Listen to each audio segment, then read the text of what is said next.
Hi there. I have some questions that have come in and I've found a minute to answer. And so I hope you'll find some of these questions, they're really good.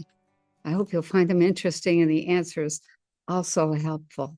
So this first question comes from Dave, and he says, I don't doubt what you are saying at all, but I've always thought that physical machines or spaceships were a waste of time. When a human can change where he is physically, at least on planet Earth, why would we need a metal ship to explore the universe? You know, because some people already do teleport. He goes on saying, going back to Castaneda and his material, Carlos did travel to other worlds, or at least to one of the 7 realities that coexist on the planet. It seems to me that the future of consciousness is not in the physical manipulation of the material, but of the manipulation of the mental. He says, you even spoke of a future where people could create physical objects with thoughts. Yeah, that's true. I have believed for a long time now that we are not 3-dimensional beings headed for the 5th dimension. The whole idea of advancement here for some is to master the self and thus the other. I understand that not all are on the path, and some are just here for the amusement park ride, as Robert Monroe alluded to. But for some, mastery over self is the goal. And when achieved, the self, the soul, or whatever you want to call it, can then advance to handling 3 or more dimensions. Most humans are not even toddlers in consciousness. To be honest, we are infants in awareness. So if we are indestructible awareness, why do we need a spaceship to travel to other worlds? I believe some other beings just refer to us as containers. The physical body is only a container for consciousness and nothing more. So that's a head full of stuff, Dave. So let me respond to a few things. You ask, why would we need a metal ship to explore the universe? It's not like some people don't already teleport. So what I'm going to say is going to be short and sweet, and then I'll expand on that a little bit. The metal of a spaceship is not the kind of metal that we think of as metal here on planet Earth in this dimension. That's number one. The second thing is that the metal of a ship is your companion when you travel. People don't like to be alone for too much. Everybody needs some solitude. And some people are really solitary characters.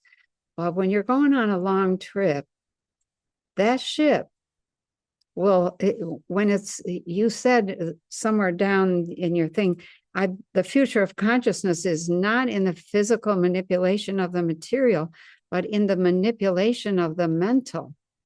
That is true. It's the manipulation of the mental, but it's also the manipulation of the material. Because as you manipulate that material in those higher dimensions, you are shifting, changing, manipulating the consciousness of that material. And the advanced beings have learned how to create metal that becomes a living consciousness. And you want that on your travels, because that metal, that consciousness, has capabilities and characteristics that you don't have as a human. And so it's an added set of boundaries for you. It's added protection. It's another mind. You know, 2 heads, 2 minds are better than one. That ship becomes your companion. And I mean that literally. So the metal I would start to say some people have learned how to manipulate the material such that they enhance the consciousness of that material. And that then becomes a material that is responsive to your thinking, your situation, your requests, what you need from it, et cetera, et cetera. And it's got a whole set of other capabilities that humans do not have. Metal is an amazing thing. Amazing. So that the future of consciousness is in the manipulation of both materials and consciousness, and learning how to bring those two together. So, and then you say, we are two-dimensional beings only. We're not that advanced. And no, we're much more than that. Number one, we are already handling 2 or 3 dimensions. Every time you leave your body at night in a dream, you are entering into another set of dimensional capacities. Okay? So we're already doing that, but you're quite right. People are not aware of what they're doing. Would you say the infants in awareness? And two-dimensional beings quite often are inorganic. They can't reproduce, and they have, I'm going to call it an inability to reflect. They respond, they react, but they don't create. They just react. And so there's what I call a quality of reflection that's missing in two-dimensional things, whether those are two-dimensional beings or two-dimensional plants or two-dimensional rocks or two-dimensional, it's, unless you've been in a 2D world, it's hard to describe. So, so just know that we are beyond 2D, okay? We're in 3D and people are reaching for 4D. The biggest signal is the change in how you think about the world you're in. That's the red flag that says this person is no longer towing the 3D line. They have begun to move into 4D thinking. And usually in the beginning, it's kind of spotty.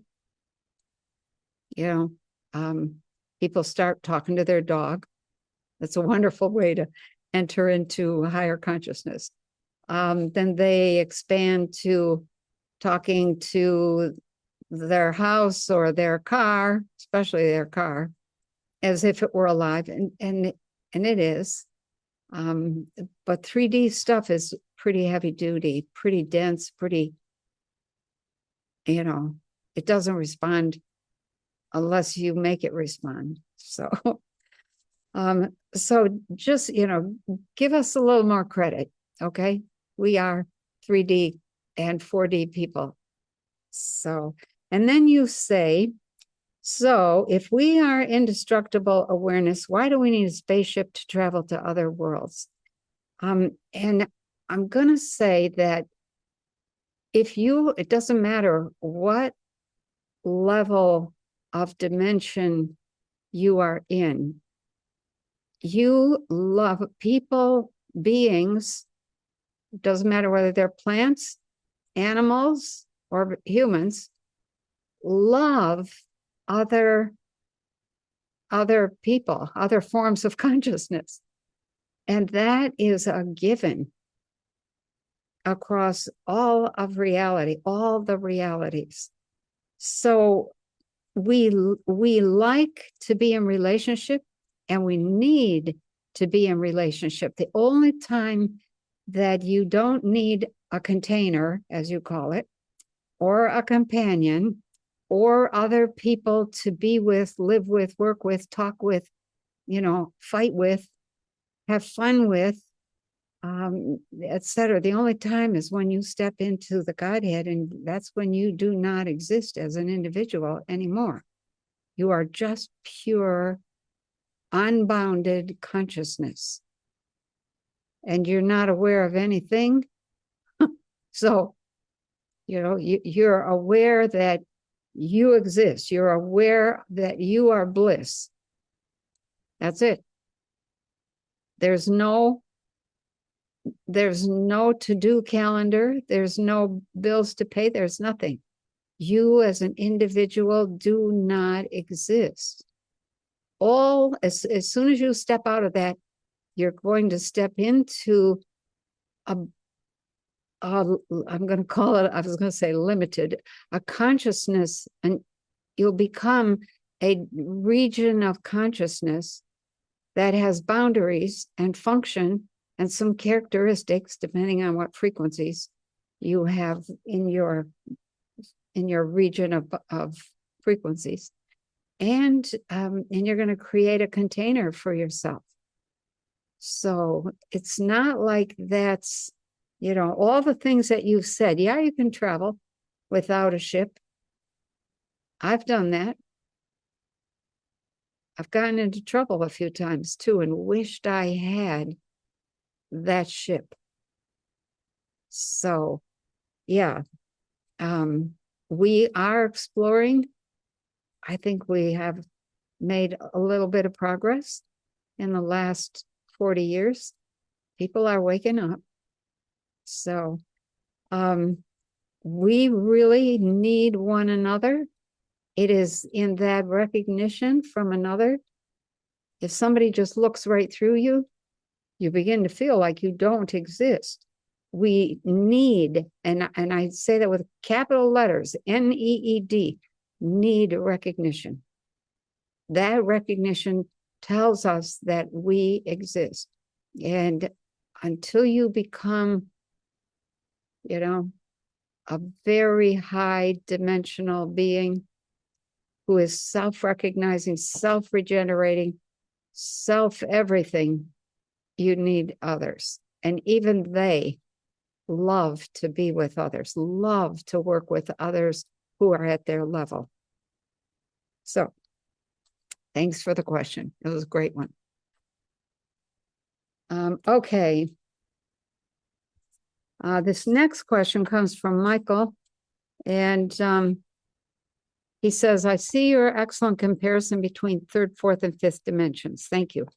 But can you elaborate on the differences between densities and dimensions?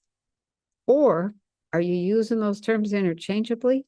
Since it is common to use dimensions as it relates to space and time, and density as it relates to vibration and consciousness, how do those two things correlate in my way of thinking, in my experience? So very simply, dimensions, a dimension is a range of frequencies within which similar worlds can take shape. And when I say similar, I don't mean that they look, sound, or act the same. I mean that they use the frequencies in that range in a particular way. And so we have this world here on planet Earth. This is not the only world here on planet Earth. There are other worlds that are at different, they exist, they interpenetrate with us, but they're different frequencies. So, so that's dimensions.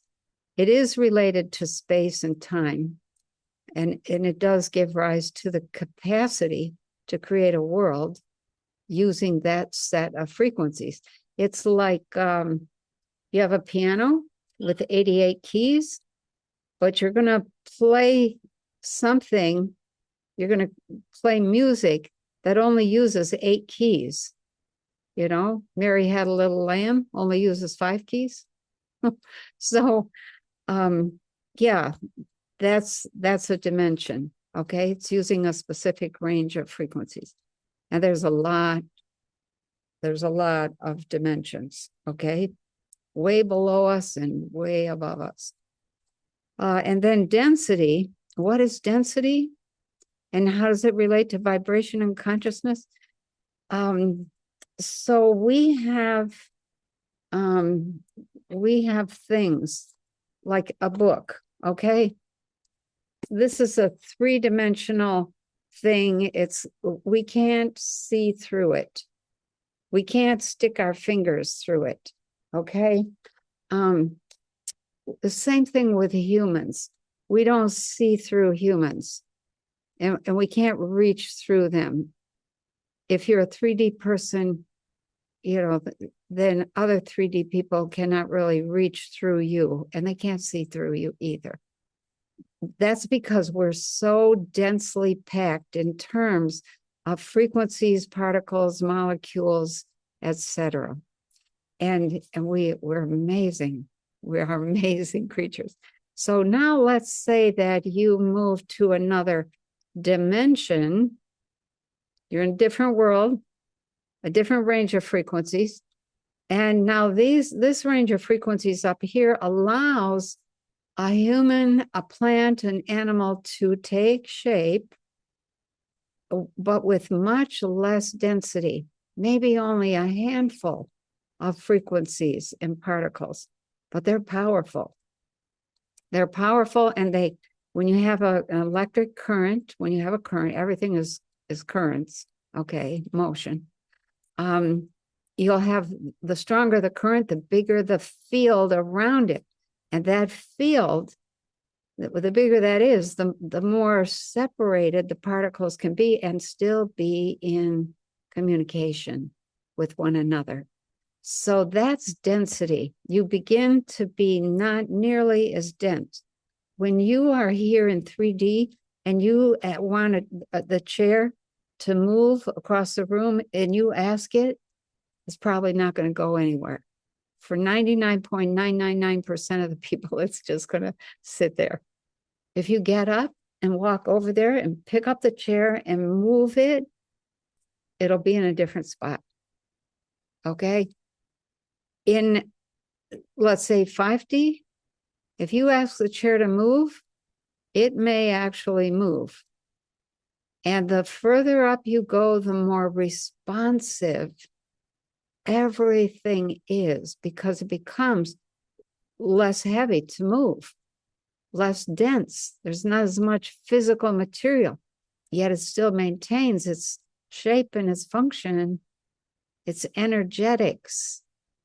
So that is the difference between dimensions and density. You'll have densities that appear within a dimension because everything is frequency. But the range of frequencies is like an octave on a piano, and the density of the things that appear in that dimension are very much less dense as you go up the scale. Okay, I hope that makes sense.